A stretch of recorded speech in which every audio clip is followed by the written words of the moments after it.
So, good evening, everyone. Thank you for joining us today. Today, we have Stan with us, and we will be concluding the Heartfulness Questionum series with the Stan's session on science of meditation. Stan brings a unique blend of diplomacy, cultural wisdom, and 2 decades as a certified meditation trainer. Currently, with Foreign Affairs Ministry of Fin- Finance, he has served across China, India, Turkey, Slovakia, Bangladesh, and Nepal, while also inspiring leaders, students, and professionals worldwide through retreats, keynotes, and corporate programs. So, Stan is currently in Nepal. Despite the difficult situation in Nepal, he could still make it for this particular session. So, thank you very much, Stan, for being with us. And now, over to you to take us through this fantastic journey of meditation. Thank you very much for this introduction and giving me the opportunity to speak about meditation, the importance of it for feeling well and leading a successful life. Yes, I'm in Nepal now, and just in front of me I have my, emergency kit. This is my food, the emergency food, and this, and the YY noodles. For the past 3 days, eating this morning, evening, and evening lunch, etc.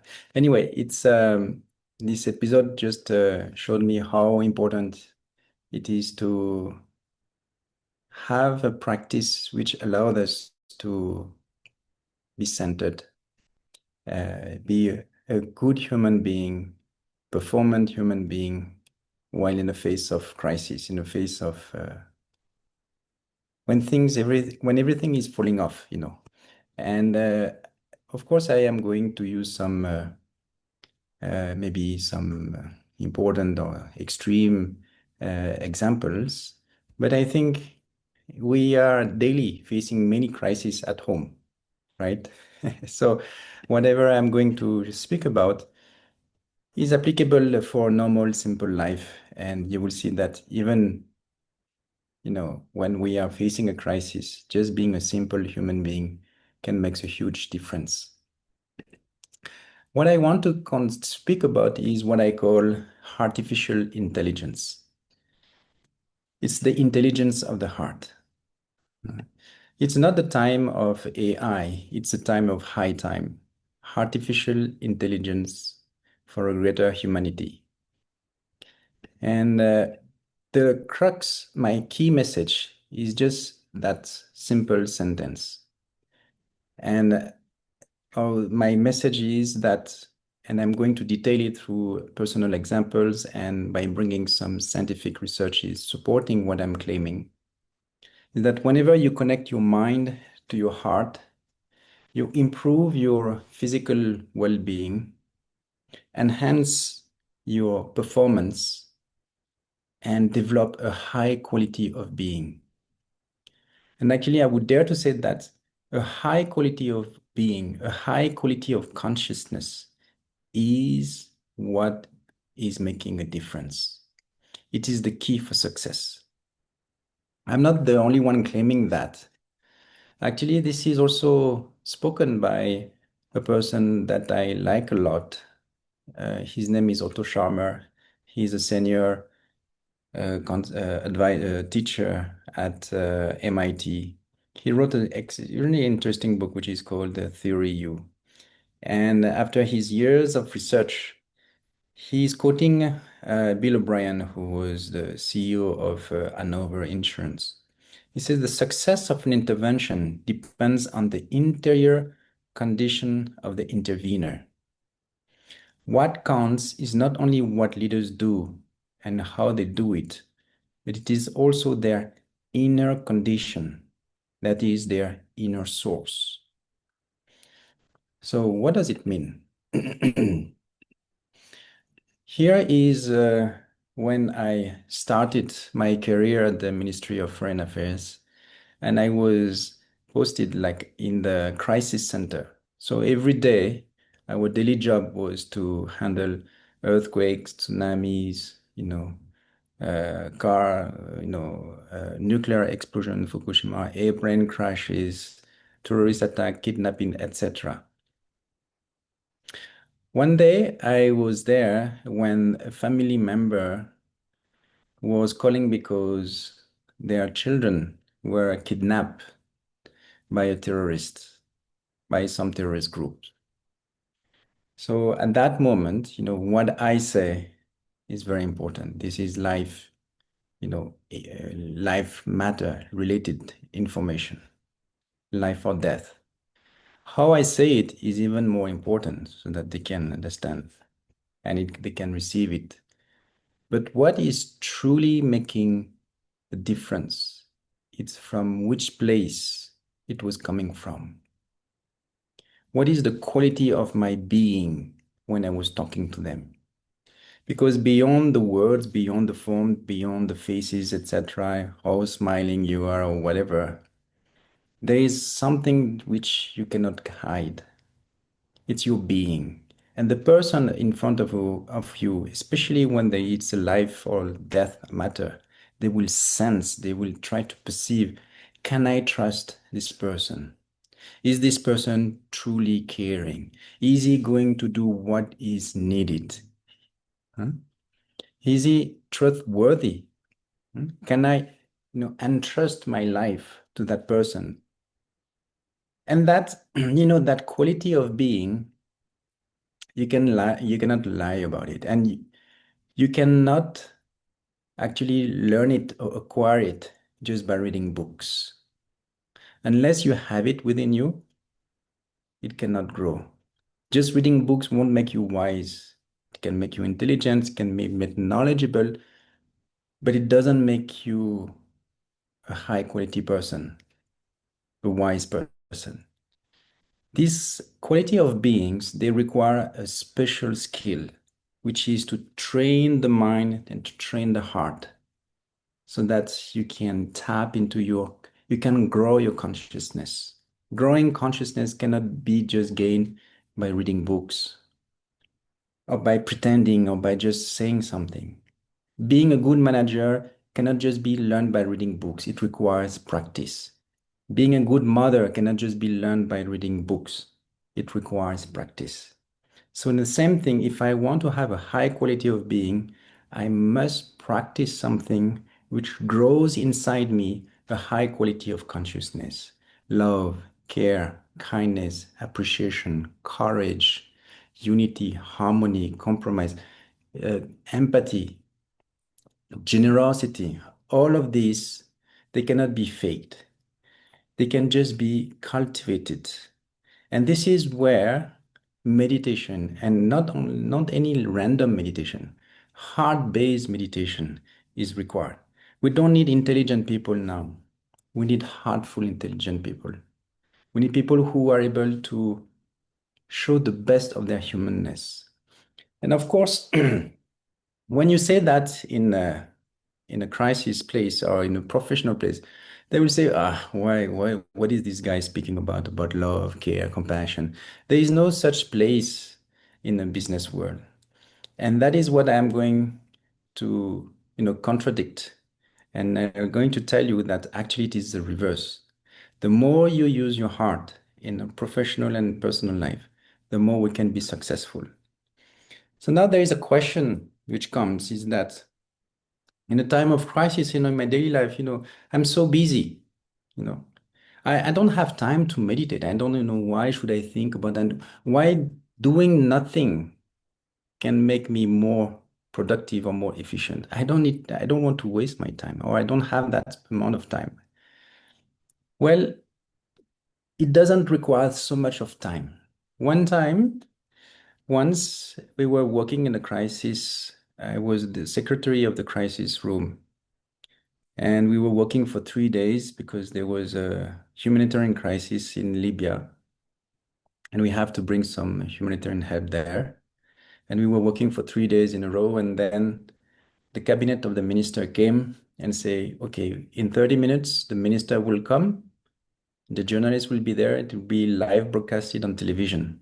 So please prepare the sum up of the action of France, and let's prepare for the meeting. So the cabinet asked, do you have any question? And then they left. Then crisis director. She looked into me, took my hand, and she told me, Stan, can you help me stop thinking? You know, and she had literally tears in the eyes. There was a crisis in the crisis, and that is actually something very important to understand. This woman was the youngest diplomat to join the ministry. She had a skyrocketing career. She became ambassador. She was a good person, hard, really nice, smart. But at that moment, she was not able to handle the situation. Not because she did not have the experience, the knowledge, the intelligence, but because at that moment, she was overwhelmed by her own, body and emotions, and she lost her own self. So what did I do? I just say, okay, please sit and we will do one moment to connect. And I would like to invite you to do it with me. So please sit comfortably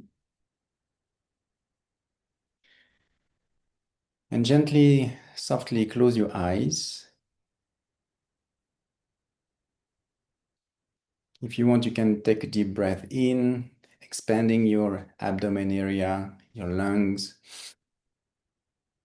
inhaling through the nose up to your maximum capacity. Exhale through the nose, just let go. Empty your abdomen. Inhale deeply one more time. Exhale, let go. One more time. Inhale deeply. Exhale, let go.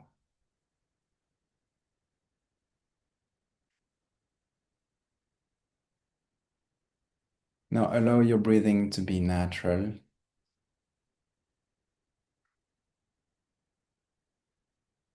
and invite yourself to be relaxed.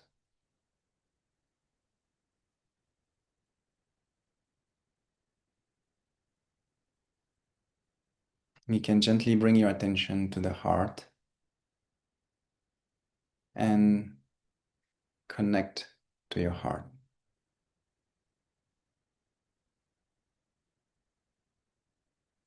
Connect to your source. Connect to your deepest self.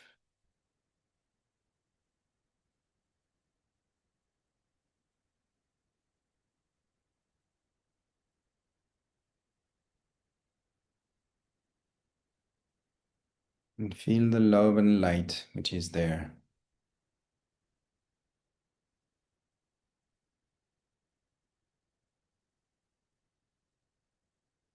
And call this deepest self to guide you in all your activities.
And that is all.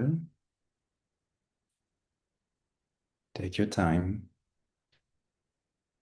Keep your eyes closed for a few more seconds.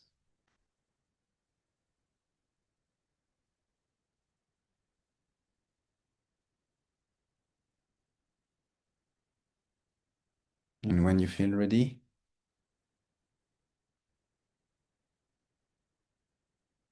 Gently open your eyes.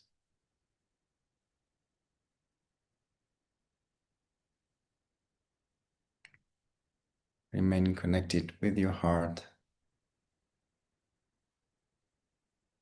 as you're bringing back your attention to the session.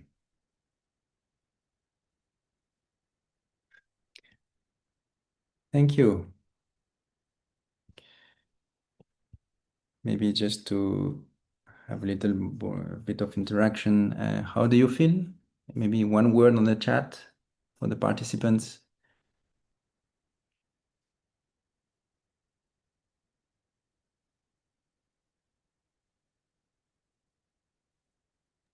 Yeah, participants can put it in chat, or otherwise, if they want to speak, they can raise their hands. I can unmute them. How some refreshing, relaxing. Pionish, Valjinder, Varun, Manu. Okay, thank you. Thanks for making it a bit to give me a pulse of how you're feeling.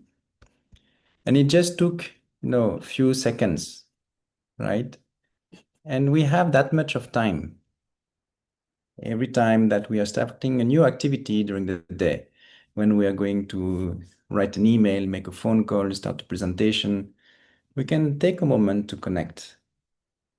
It can just be a few seconds. It doesn't matter how long, but create this habit of being in tune with your what is truly important, what is what is yourself, huh? And see, try to feel that body, mind, and heart are aligned, and really be ready to perform and do what has to be done. This is exactly what I did with my director. And after that few minutes, 2, 3 minutes, she was just like, wow. She said, what just happened? And she just went back, work, did the presentation, prepared everything, and she continued to work for a few more days of crisis. So just a few seconds. How many pickups do we have on a day with our phones, right? 150 times on an average. And it takes so many minutes then to be again, focus on and performant in what we are doing. Are we really needing to watch and to stop so many hours, like 150 times for 1 minute, 1 hour and a half or 2 hours and so on? So we can just take this moment, save some of these useless pickups which are not needed. We are just like as an addiction to what is happening, what is happening. Take a moment, close your eyes, and you may be just, enriching your inner self for that amount of time during the day. Okay. And so you may say that, okay, well, your example are nice, but you were not the person kidnapped, or you were not the family who was concerned by this. It's easy to be sitting behind your desk and being cool and blah blah. But what if it is you? Yeah. So let's go into that. Participants, so do you recognize these pictures? Have you seen this movie? Any idea on the chat?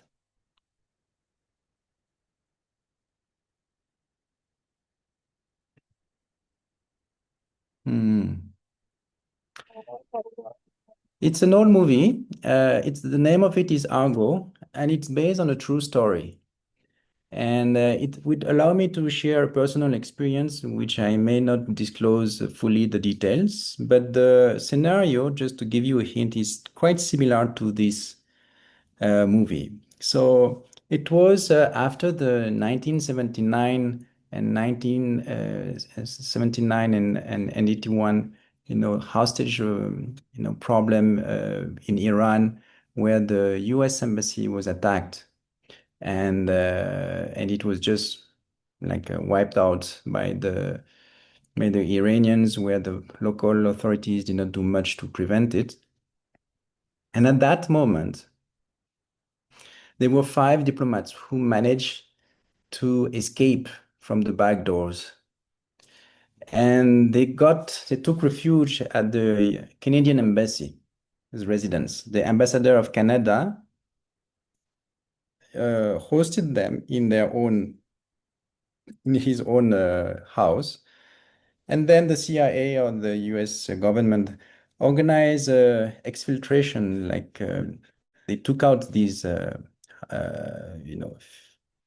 diplomats who were hiding. They organized a mission where they say, okay, they are going to organize a movie, a science fiction movie, and it is called Argo. And this team of the CIA will exfiltrate these diplomats. So, of course, my story is not the same, but somehow this is what happened to me by chance, you know. So, this is this next. No, just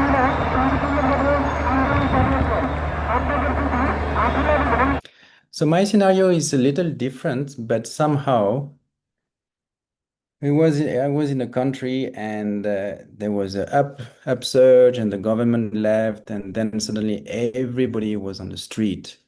And there were some people who were trying to escape and they asked a host. And truly or not truly, they said, okay, they must have gone to the French embassy. And then the protesters, they said, let's visit and check ourselves.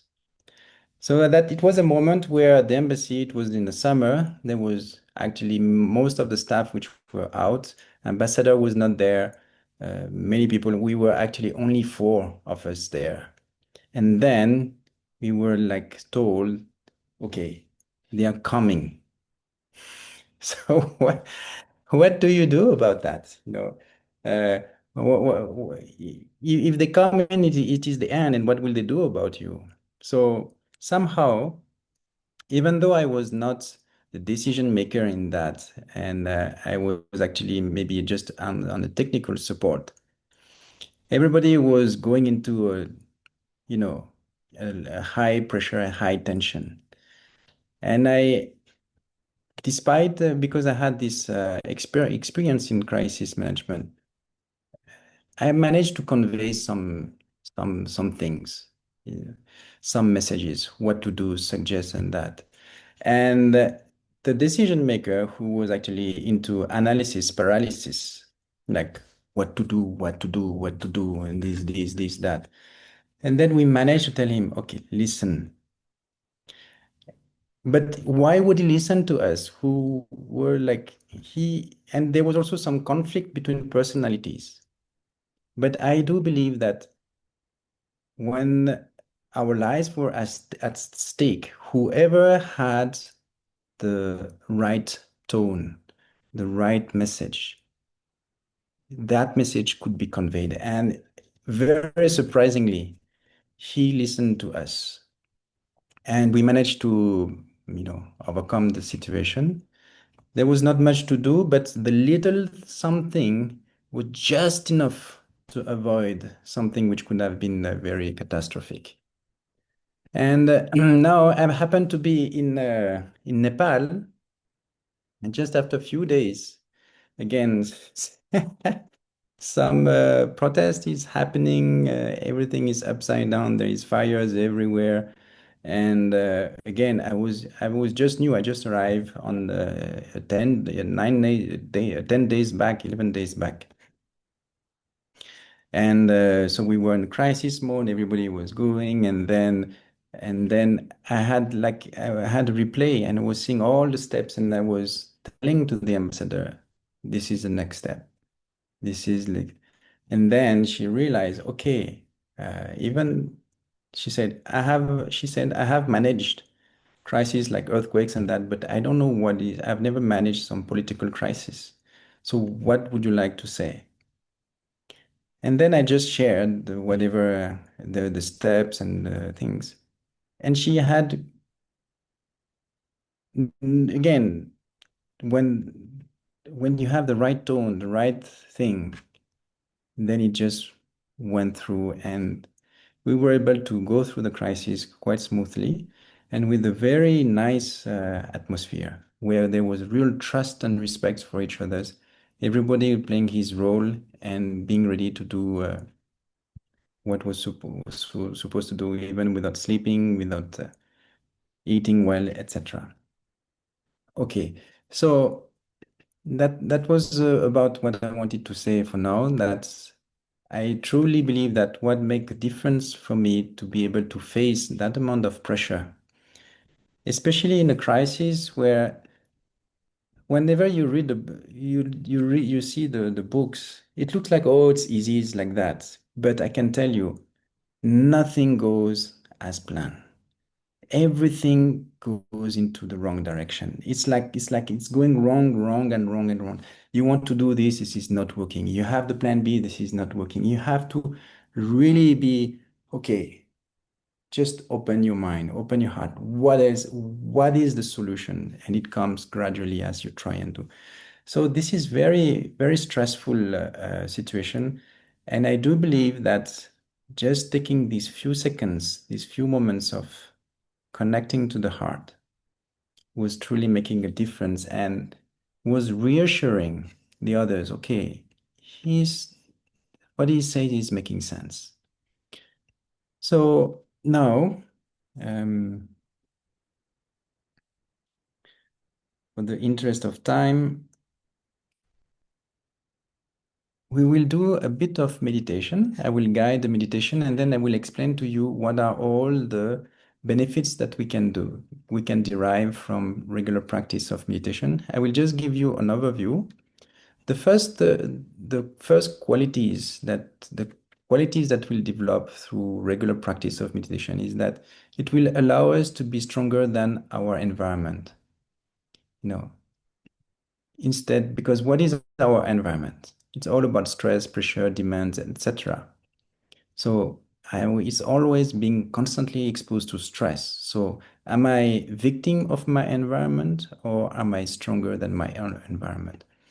And then we need to step in, we can develop our emotions. We need to handle stress and emotions. It's not sufficient just to regulate stress and emotion, to regulate emotions. We need to be to develop emotional intelligence in a new fashion. When we are overcoming stress and emotions, we can be performant. We can be in flow states, but not only for external things, but also for our inner self and potential. If I'm performant, but I am performant in the wrong direction, it is not being performance. So I need to be taking good decisions. But strangely enough, you would see that as much as we are, speaking a lot about decision making, we are paid to make good decisions. Very few of us know what is the decision process happening between our two ears. This is what I'm going to do to explain to you. And then the last, I will explain that compassion may be the change option. So before going into this um,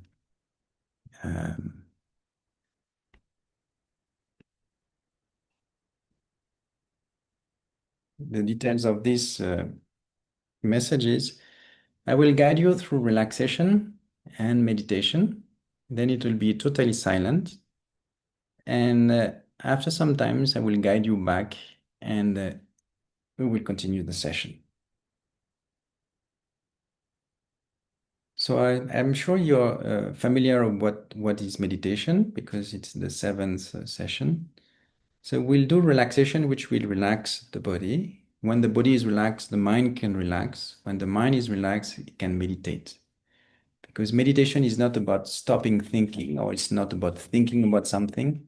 It's about letting go of the mind so that my inner consciousness, my inner self, can take its full dimension below my non-judgmental observation. Or if you want to make it more simple, it is as well as just being in love. When we are in love, we don't think, we just feel good. Body, mind, and heart are aligned, and I just feel good and connected. And it allows me to perceive and feel without having to speak or have any ideas. There's not such a thing of why do I love my life, my wife, my mom, or my daughter. It just feels good and I feel nourished from within. So that is the same in meditation. But instead of being distracted by our stress and worries, we remain, you know, in connection with that, and we allow that inner qualities to grow within ourselves. So please sit comfortably and gently, softly close your eyes.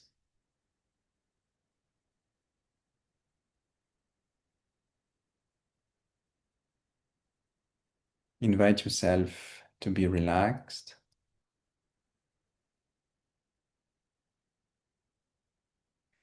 You can take a deep breath in and exhale, let go. One more time. Inhale deeply. Exhale, let go.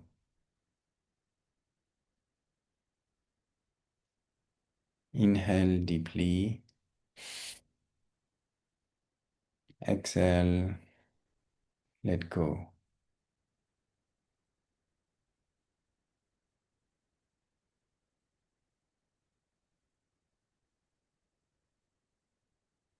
Your eyes are gently closed and feeling relaxed. You can bring your attention to the toes and move your toes, wiggle your toes so that they can release any tension, tightness, stress, pain. Just let go. And you can feel the healing energy from Mother Earth moving up, entering the toes, spreading to the feet,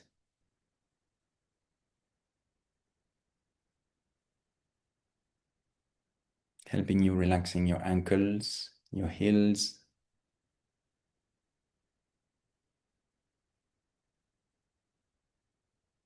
your entire feet.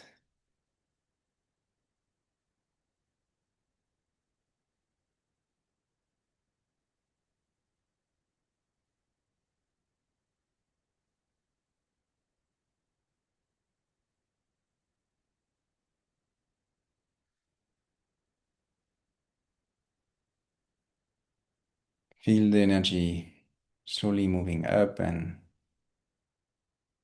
relaxing your calf muscles, your knees,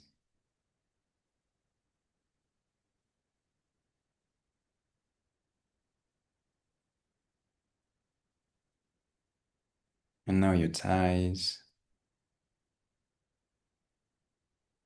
your entire legs, all the way up to the hips.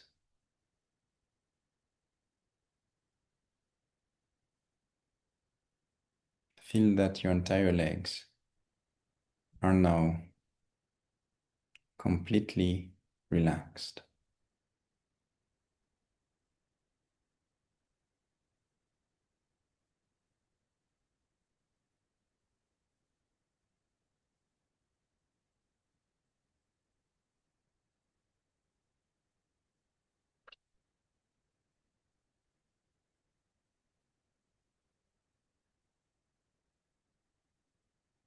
Feel the energy now relaxing your lower back,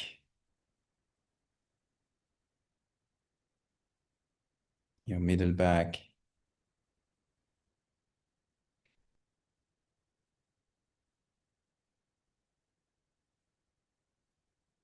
your abdomen area,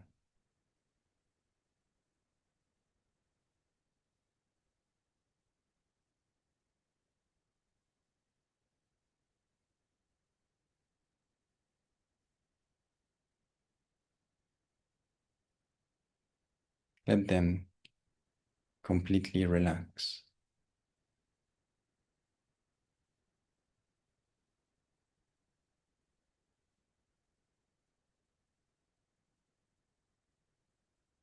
The energy is now reaching your upper back,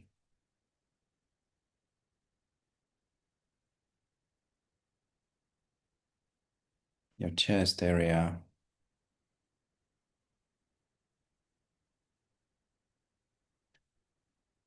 and your shoulders.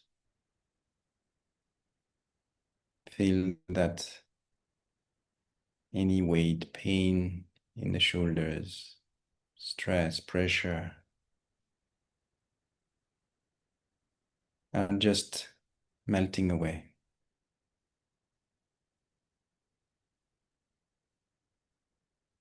The shoulders are letting go of any burden, tiredness.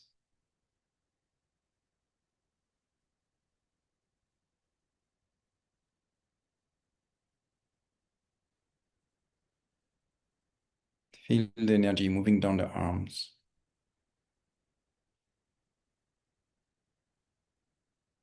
the biceps, the elbows, the forearms, the wrists, the hands, the fingers, all the way down to the fingertips.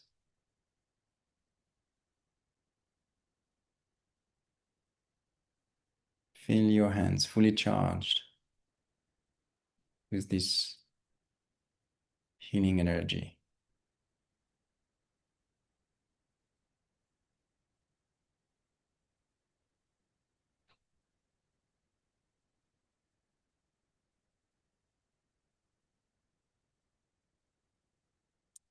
You can now move your attention to the neck.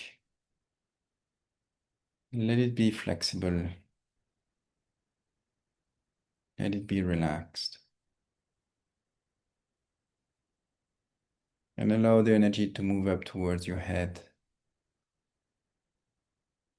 relaxing the back of the head, the sides, the ears, the earlobes,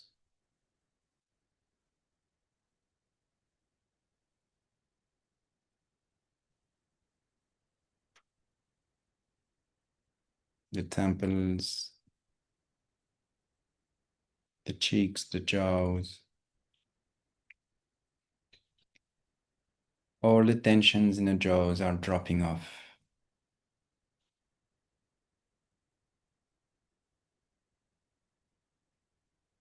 The energy is relaxing the chin and every single face muscle, the mouth, nose, eyes, eyebrows, forehead, top of the head. Your entire head is relaxed. Your entire system is relaxed.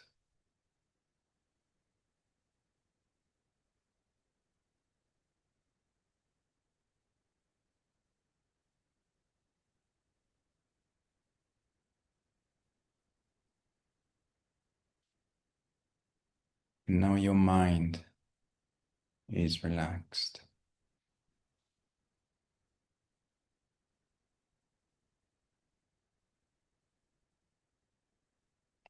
And you can gently move your attention to the heart.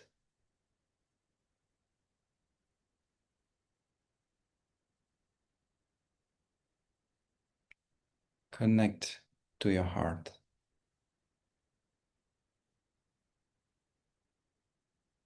Connect to the source of light, which is already there within you, in your heart, drawing your attention inwards.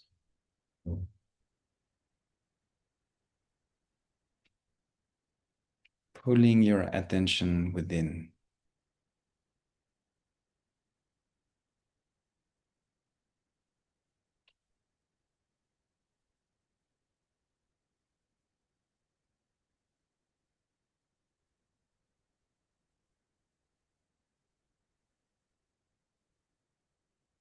Thoughts may pop up during meditation, and that is fine. Let the thoughts come and simply let them go.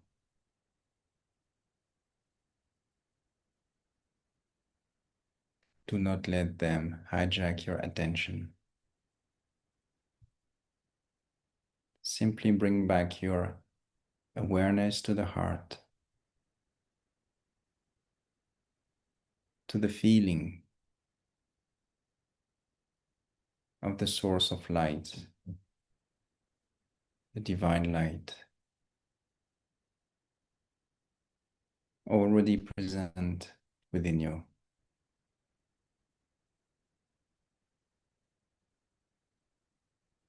The inner perfection already present within you.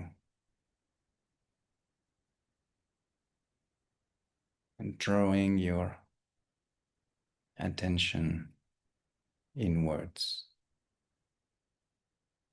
pulling your awareness within.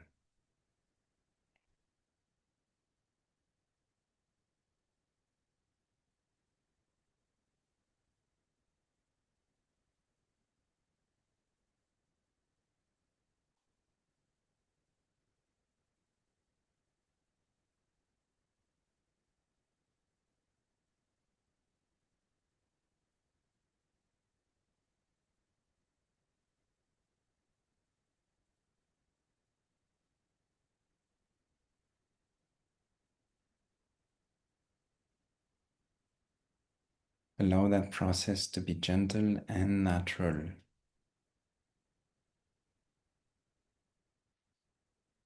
And allow yourself,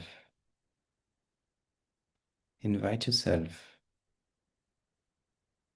to dive deep within.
That is all, but take your time and keep your eyes closed for a few more seconds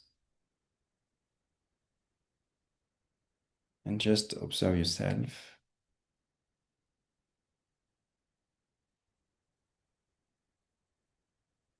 Observe your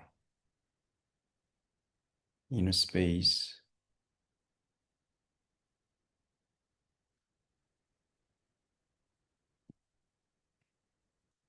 your thoughts, your feelings,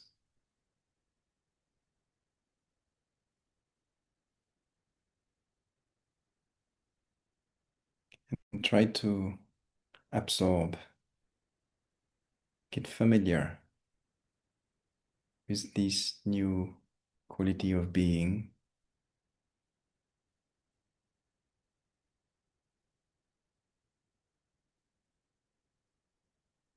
Even try to have this quality of consciousness, of heart and vibration to spread around you,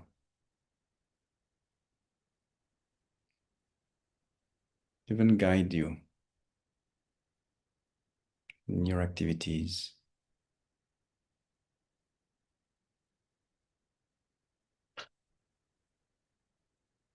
And when you feel ready,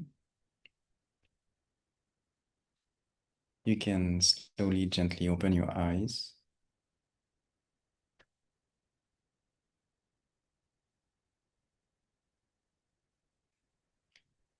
and reconnect with your surrounding, still being in tune, in resonance with your heart.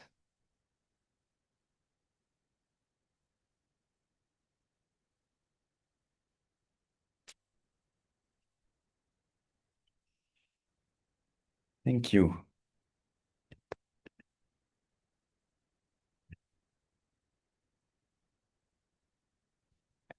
Okay, so we'll go ahead with the presentation. So the first life skill that we can develop if we meditate regularly, is that we can become stronger than our environment instead of being victim of our environment. Let me show you this.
So I want to ask you, um, how did you feel in the first part of the video? You can write in the chat or unmute yourself.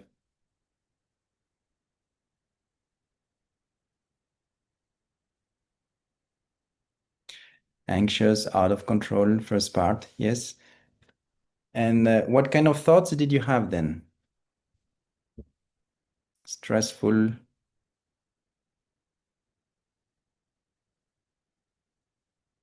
Okay. So now in the second part, okay, thanks Manu Chopra, disturb. And in the second part, even though it was the same video, what kind of feelings did you have? Smooth, calmness,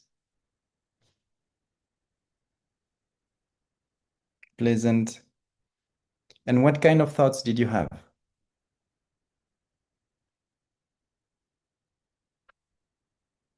disconnected from the problem, calm. Yes.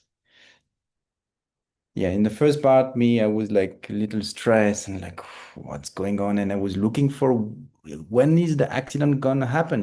When is the crash?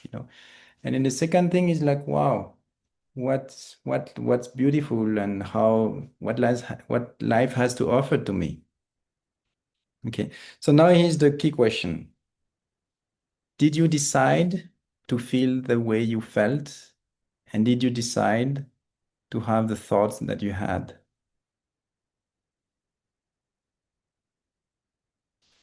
Not necessarily. They all came out spontaneously, subconsciously, like without me even deciding to feel like that. Why would I feel like, why would I have, well, how come suddenly I felt stress? It just happened like that. And then I felt, well, it just came like this. So let's now understand that, you know, if I did not decide the way I felt and the way I was thinking, you know, am I a victim of my environment or am I stronger than my environment? And this is where meditation can help us because we can cultivate a higher degree of self-awareness, being aware of what is happening within me and then the way I am reacting and thinking about this, with the way I perceive the world. So then once I am aware of that, I can try to transform my inner state. Because when I am under stress, what do? I activate the fight or flight response. So the energy, the blood goes to the periphery for the fight or for the run, okay? Fight or flight. And then the brain, the blood of the brain goes to the lower part of the brain, to the limbic brains, the amygdala, because now it's no time to think. It's time to run and to fight for life. So all my brain resources are hijacked by the limbic brain, which is mobilized for survival. So when I am the stress, I cannot think, not because I am not intelligent or qualified. Remember my director at the crisis center, she was super intelligent, super nice person, but at that moment she was hijacked by our biology. So what do we do about that? Because when she was hijacked by her body and by our feelings and emotions, still in 30 minutes, the cabinet, the minister would come and that would go live on television. So why is it important to know what to do then? Because then it can take, when I am highly triggered by a stress response, it can take up to 45 minutes to come back to a normal functioning. Do I have 45 minutes? No. So what should I do? I should be able to know how to trigger the relaxed response. To the stress response, I counterattack by the relaxed response. And this is what we do when we do deep breathing. We activate the vagus nerve, and the vagus nerves, harmonize. If we meditate, if we breathe 10 times deeply, it will harmonize the sympathetic response, the stress response, by the parasympathetic response, the relaxed response. This is what we do when we do relaxation. We scan our body and to all the stress captors, we tell them, okay, come back to a normal functioning. And there's something more that we do in heartfulness is that we we connect our mind to our heart and we reestablish what is called a heart-brain coherence, a psychophysiological coherence, meaning that simply put, when my heart is at peace, my mind is at ease. When I feel safe, I can think. When my heart is at peace, my mind is at ease. When my mind is at ease, possibilities increase. I can find solution. Okay. So that is what meditation can help us, or contemplative practice and relaxation can help us to do is to transform, a stress response into to overcome a stress response to our advantage. Because this heart-brain coherence is very conducive to cognitive activities. So when I reestablish this heart-brain coherence, then I put myself back ready to perform and do what I have to do at the cognitive level. So it is good to handle stress, but the best way is to develop mental prevention. Because what is observed according to scientific research is, and especially I would suggest to consult or read the books Altered Stress by Richard Davidson. And so what he's saying is that when we meditate regularly, we strengthen the connection between the prefrontal cortex and the limbic brain. Okay.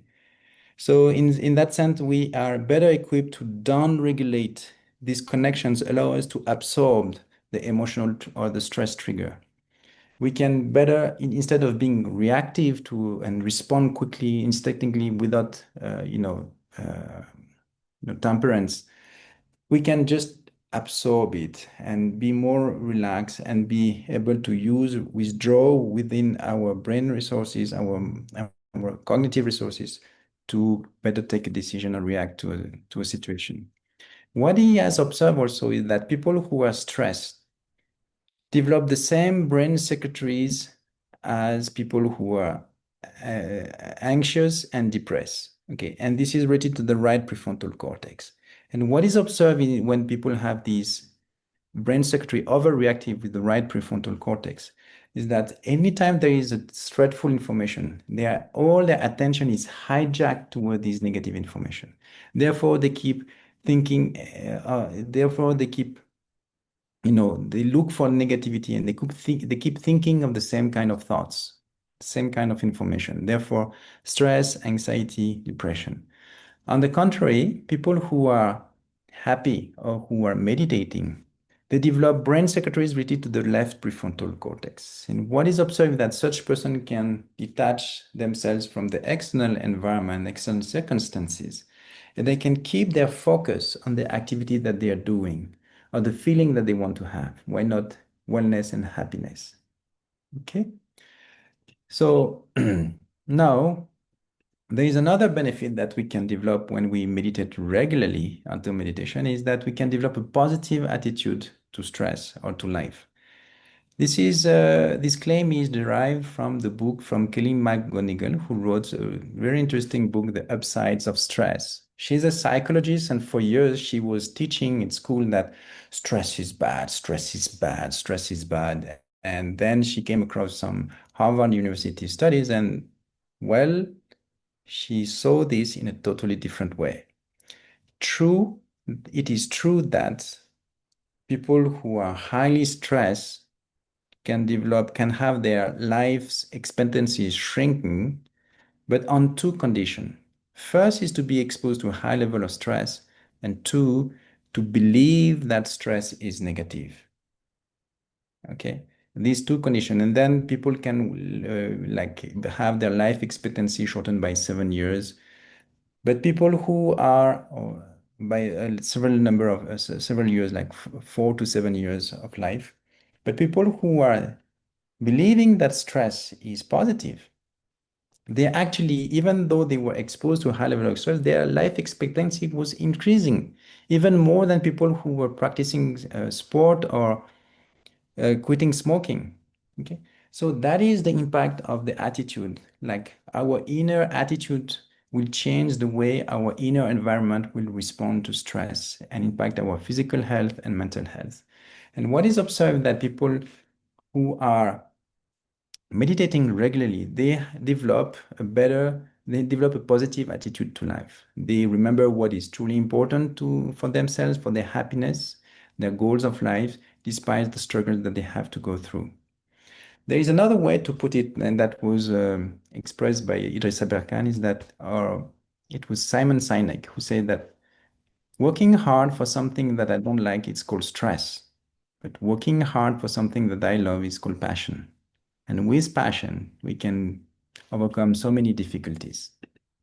Okay, so that was the first claim. And that was regarding, stress. And now we need to also be able to handle emotions. And for that, I would dare to say that meditation allows us to go to another level of what is called emotional intelligence. It is called to be the ability to monitor one's own and others' feelings and emotions, to discriminate among them, and to use this information to guide one's thinking and actions. That was further developed by Daniel Goleman. And basically, he said that emotional intelligence is even more important than cognitive skills, but and he expanded the concept with five underlying competencies. First is to have self-awareness. Second, to once you know what is happening, then try to manage yourself, try to adapt your reaction to the situation. And then you try to find motivation to continue or to give a better outlook of the situation.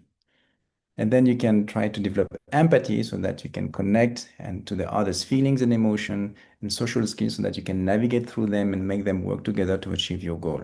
Okay, but the core competency of this is self-awareness. Unless and until you can perceive what is happening within you, you are not aware and you don't master yourself, then how are you going to perceive the others and develop emotional intelligence? So anyway, what is the concept here is first be aware, or after something has happened to you, you try to be aware and then you try to adjust to it. So you are always behind the train, right?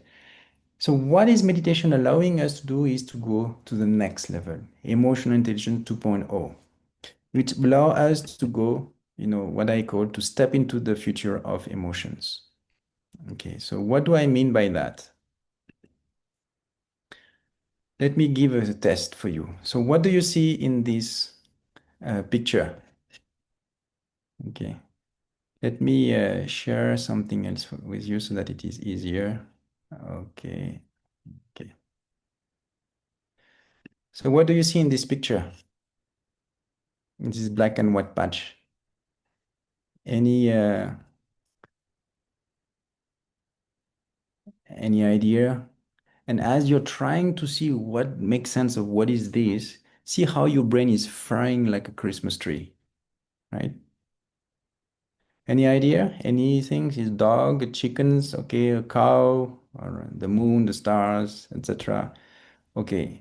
So basically, nobody can really make sense of this. So now look, what do you see? You see a bee, right? And now what do you see? You no longer see a black and white patch. You see a bee. Huh? Do you see the bee? You see the bee now? You see a bee, black and white bee. You are figuring that there is a black and white bee. Okay? Everybody seeing the bee, right? So let's do an exercise now. Close your eyes. And when I tell you, try not see the bee. Open your eyes and don't see the bee, right? And interestingly, you cannot help but seeing a bee now. Okay, let's take another example.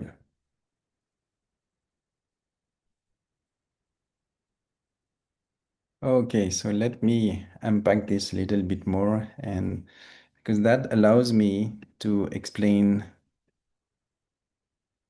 how are emotions constructed. You know, um, earlier they thought that emotions were innate. This part of the brain is for love, care, kindness, and this fear or disgust. But then with neuroimaging, they realized that the mind connects different parts of the brain and makes sense, construct an emotion. And based on your experiences, then the emotions are continuing being built and constructed. So here we have seen there is a black and white drawing, then there is an experience of a gray bee, and when you bring back this black and white bee or black and white patch, it becomes a black and white bee.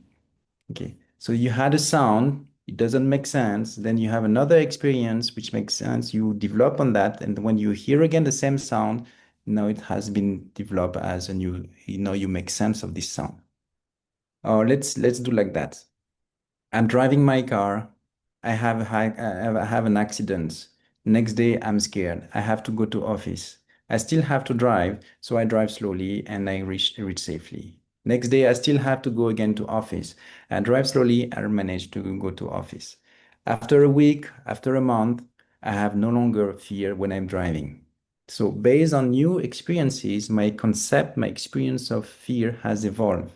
So here is the beauty of neuroplasticity and meditation, therefore, because for the brain, whether I have an eye open experience or eyes closed experience, it's changed the brain's structure and functioning in the same way. So what does it mean? is that I don't have to wait for 1 month of experiences driving safely to feel good. I can, on the same day, close my eyes and create an experience of simplicity and purity or goodness on the same day so that it will change, transform, tweak my emotion of fear in a different way. Okay. And this is what we do in the heartfulness cleaning. Every evening, we close our eyes and we immerse ourselves with an experience of purity and simplicity. Okay. So what does it mean is that I don't have to be any more victim of external circumstances to feel happy or fearless or good. I can just intentionally, every day that I meditate and I do my cleaning, I close my eyes and I enrich my subconscious mind, my consciousness with the values of the heart, love, care, kindness, appreciation, etc., courage. And then that transform my emotional intelligence with these values instead of being only nourished by the external aggressions and films and movies and videos and etc. Okay. So that is the beauty of meditation is that now I don't have to wait for new experiences to, make me feel good. I can step into the future of emotions. I can decide to develop a positive emotional intelligence. Okay, so now we'll go to the next message. For the sake of time, what I mean here is that when we are able to handle stress and when we are able to handle emotions, then we can focus. Focus is the base for peak performance, to be in flow, a state of consciousness where you are so well focused that there is a brain synchronicity between your prefrontal cortex, your thinking brain, and the other parts of the brain, which allows you to multiply your performance in a skyrocketed or in exponential fashion. This is called a flow state. We all have experienced flow state, especially the sports people. You know, the Olympians, the world champions, etc. We do something, we are so engrossed in what we are doing. Half an hour feels like just 5 minutes, and we are performing so well, and with at the same time a sense of feeling good, with a unique sense of effortlessness. So meditation can help us to be flow ready because we learn to be focused in an effortless way. But we are not only flow ready for external objects like basketball or painting or dancing, whatever passion that we have, then we fall in flow by chance. Now we can be flow ready, but with ourselves, with our inner potential, with our aspirations. Okay, I'll go quickly on the science of listening to the heart, because the everybody is taking decisions every day. We are paid to take good decisions. If we take wrong decisions, what will happen at office? It may cost our head, right? It may cost our job. Interestingly, we read a lot, we speak a lot, but we don't know how it is happening between our two ears. So here are the 4 steps. First is the security check. It is the information is filtered by the amygdala. It will say, is it safe or not? If it is a lion, no time to think. Just fight and run for your life. No thinking. Okay. So now if it is an ice cream, I can think. It goes to the prefrontal cortex. It's very smart. It will be able to, harness all our intelligence to say this is good or bad or right or wrong, etc. Remember, it is very smart, but very slow. It may be like up to 8 times more slower than our instinct to make sense of a situation. So remember, it is smart, but it is slow. And interestingly, it is not where the decision is taken. It requires another step, which is called the inner knowing. The information is sent back to the central part of the brain, to the basal ganglia, and this is where we are tapping into our entire life wisdom of emotions. It is a part of the brain which records all our emotions and experience in our life, and it will say, this is good for me, this is not good for me, this is working for me, this is not working for me. It is our entire life knowing and understanding of how we are since we are born. So this is at that moment that it will tell us, okay, go and follow this. This is your inner voice. It will come and tell you, do this, do that. But there is a hic here, is that this part of the brain, because it is primal, it won't give the information in a form of thoughts. It will give the information in a form of feeling.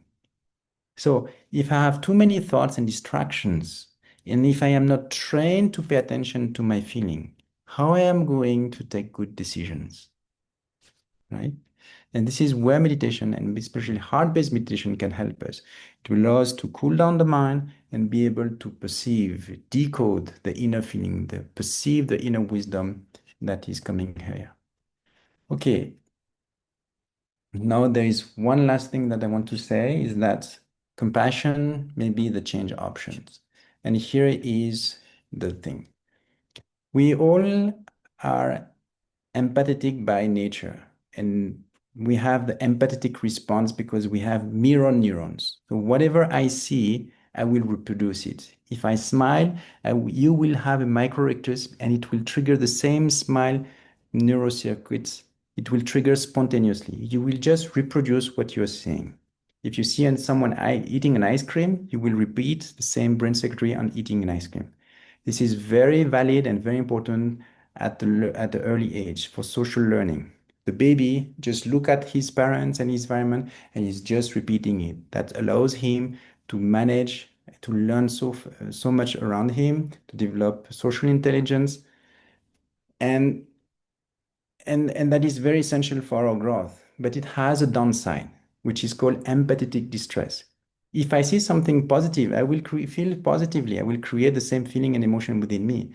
But if it is stress, distress, anxiety, fear, anger, jealousy, disgust, whatever, I will reproduce these feelings within me. And if I am continuously exposed to an environment which is challenging, it can hurt my physical and mental health. Okay, so that is about empathy. Now, people who are trained into compassion, not only they have this empathetic neural network, empathetic response, which is happening spontaneously, naturally, but they will also develop brain sectors related to filiation, love, care, compassion, place of positive energy, a place of positive emotions. So what does it mean? Not only am I able to read and understand what the other is going through, but I will remain in a safe place, in a place of positive energy. Allow me then to serve or to respond appropriately to the situation. Okay. So all I've been saying here today is that whenever you connect your mind to your heart, you improve your health. You can handle emotions. You can be more performant, and you can develop a high quality of being to make a change and a difference. Okay, I'll finish by this short video, which sum up the key message I wanted to convey. We have a vision. And what a vision is the ability to see that which cannot be seen. That's why we call it vision. It literally lives in our imaginations. I say, imagine a world. Imagine. Close your eyes. Imagine a world in which the vast majority of people wake up every single morning inspired, feel safe at work, and return home fulfilled at the end of the day. And what you see in your mind's eye is yourself and the people you love having that experience and those feelings. That is a complete figment of your imagination. It is not real. It is the equivalent of an iceberg. That's what vision is. It's being able to see that which no one else can see because it lies beneath. And when we work with a small group of people who say, I believe what you believe, and we will work together, and what ends up happening is a tiny little piece of iceberg pops up.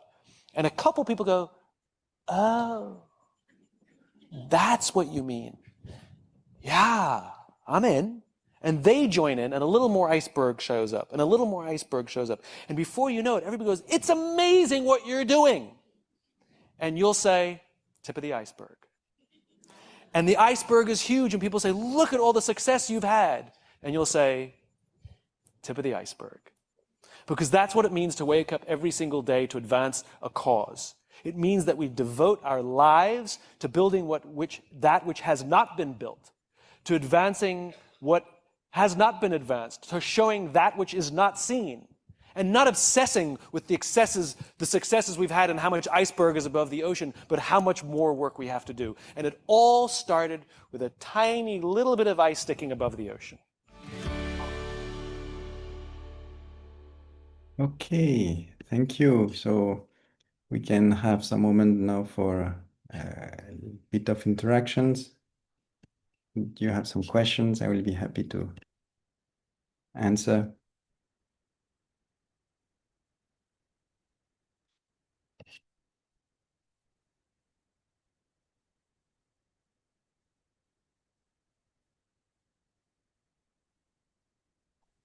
So then it was a wonderful session. I think we traveled from one area of brain to another, traversing all the things very fantastically. Mhm. Right.